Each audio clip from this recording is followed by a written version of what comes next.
ऊंची ऊंची बखरी उठाव मोरे बाबा हो, चारों कोने खिड़की कटाय, तेई चढ़ी बैठे लाल सुगनवा, भजे रमैया जी का नाम, भजे रमैया जी का नाम।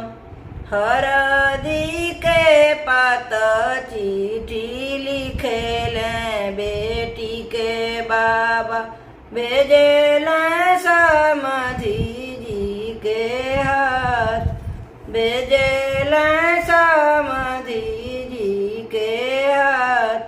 किया तू ही ले समधी हथिया से घोड़ावाओ, किया ले रुपया हजार, किया ले रुपया हजार।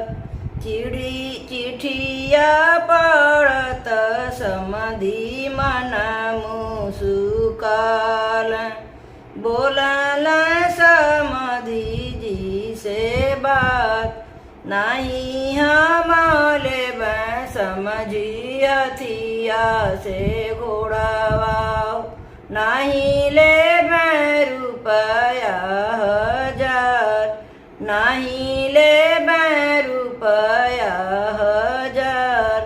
हम तही लेब समधी लाल सुगनवा, भजेला रमैया जी का नाम, भजेला रमैया जी का नाम।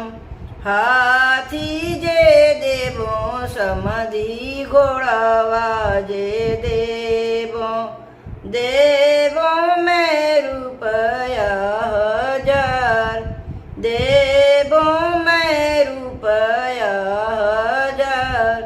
एक नहीं देवो समधी लाल सुगनवा हो, भजेला रमैया जी का नाम, भजेला रमैया जी का नाम। एतनी बचन